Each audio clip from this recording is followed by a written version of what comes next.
महादेव साथियों, आपको न जाने सुन के गुस्सा आएगा या अफसोस होगा या हंसी आएगी, लेकिन मुझे तो अफसोस भी नहीं है, गुस्सा भी नहीं है और हंसी भी नहीं आ रही है, क्योंकि मैं तो जानता ही हूं जिहादी मानसिकता को और आतंकवादियों की जो मानसिकता है उनको मैं जानता हूं शुरू से।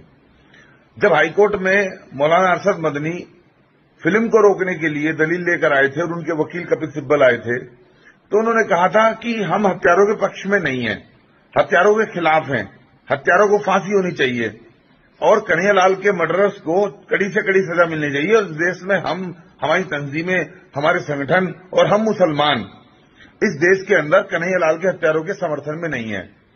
ये बात उन्होंने हाईकोर्ट में कही थी और कहा था कि फिल्म इसलिए रोकनी जरूरी है क्योंकि ये देश के सांप्रदायिक माहौल को खराब करेगी। लेकिन जैसे इस हाईकोर्ट ने स्टे दिया, फिल्म पे रोक लगाई और उस स्टे के खिलाफ हमारे अधिवक्ता सुप्रीम कोर्ट में खड़े हुए, तो आज वही टीम, वही लोग, वही कपिल सिब्बल एंड कंपनी, वही लो कंपनी जो हमारी फिल्म का हाईकोर्ट में विरोध कर रही थी, आज वो एक नई पिटीशन दाखिल करती है सुप्रीम कोर्ट में। और वो जानते हो किसकी तरफ से है? वो अरशद मदनी की तरफ से नहीं है। वो पिटीशन कन्हैयालाल जी के हत्या आरोपी मोहम्मद जावेद की तरफ से है। यानी कि कल तक जो मदनी और उनके वकील, उनकी लॉबी ये कह रही थी कि हमारा हत्यारों से कोई संबंध नहीं है, हम तो मुसलमानों के खिलाफ जो दिखाया गया है, मुसलमानों को भड़काने के लिए जो सीन डाले गए हैं, हम तो उनके खिलाफ हैं। हत्यारों को आप फांसी पर चढ़ा दीजिए। इस देश की जो अकलियत है वो हत्यारों का कभी समर्थन नहीं करती। हम मुसलमान तो आतंकवादियों के हमेशा खिलाफ रहे हैं। आज वही टीम, वही लॉबी, वही मदनी के अधिवक्तागण जो हाईकोर्ट में फिल्म का अपोज कर रहे थे, सुप्रीम कोर्ट में पिटीशन किसकी तरफ से दाखिल करते हैं? मदनी की तरफ से नहीं, जमीयत उलेमा हिंद की तरफ से नहीं, बल्कि मोहम्मद जावेद की तरफ से। मोहम्मद जावेद जो चार्जशीट में एनआईए की 8वें नंबर का हत्या आरोपी है, कन्हैयालाल जी की हत्या का आरोपी है।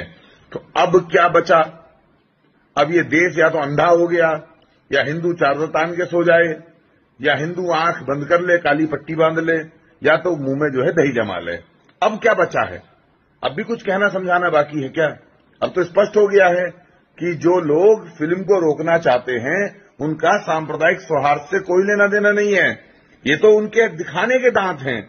असल मकसद जो है वो वही है कि कन्हैयालाल के हत्यारों की पैरवी, उनकी वकालत कैसे की जाए और कन्हैयालाल के हत्यारों का साथ कैसे दिया जाए। जैसे कमलेश तिवारी की हत्या पे, कमलेश तिवारी के हत्यारों के पक्ष में मौलाना अरशद मदनी खड़े हो गए थे और कमलेश तिवारी के हत्यारों को जो भी लीगल एड मिल रही है, जो कानूनी सहायता मिल रही है, वो सिर्फ और सिर्फ जमीयत उलेमा हिंद और अरशद मदनी की तरफ से मिल रही है। ऐसे ही आज जावेद जो कन्हैयालाल जी का हत्यारा है, उसके पक्ष में पिटीशन को मेंशनिंग करा के मदनी और कपिल सिब्बल एंड कंपनी ने यह सिद्ध कर दिया है कि मदनी ही कन्हैयालाल के हत्यारों का समर्थक है। और जितनी भी हिंदुओं की हत्याएं इस देश में होती है, उन हत्याओं से मदनी को खुशी होती है। और हर हत्यारे के साथ, हिंदुओं का गला काटने वाले के साथ मौलाना अरशद मदनी, जमीयत उलेमा हिंद खड़ी है। तो ये कहने में मुझे कोई संकोच नहीं कि जमीयत उलेमा हिंद मौलानाओं का, कारियों का, मुफ्तियों का, मदरसों का, मस्जिदों का कोई संगठन नहीं, बल्कि एक ऐसा इस्लामिक कट्टरवादी संगठन है जो देश के अंदर हत्यारों को प्रोवोक करके हत्या के लिए उकसाना और हत्या करने के बाद उनको बढ़ावा देने का काम करता है। हिंदू विरोधी संगठन है। ऐसे संगठन पर देश के प्रधानमंत्री जी को प्रतिबंध लगाना चाहिए। और आज इनका चेहरा साफ हो गया है, दूध का दूध और पानी का पानी हो गया है।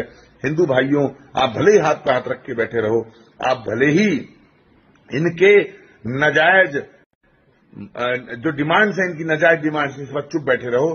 भले ही आप जो है सड़क पे ना हो, भले ही आप कोई आंदोलन ना करो, भले ही आप लाखों संगठन बना के जो है उनके लेटर हेड जो है गाड़ी की डैशबोर्ड में डाले, घूमते रहो गाना बजा के, लेकिन ये लोग लगे हुए हैं इस देश में हिंदू को मिटाने के लिए और गजवाए हिंद लागू करने के लिए। कन्हैयालाल के हत्यारों के पक्ष में खड़े होना तो इसी बात का घोतक और परिचायक है। हर हर महादेव।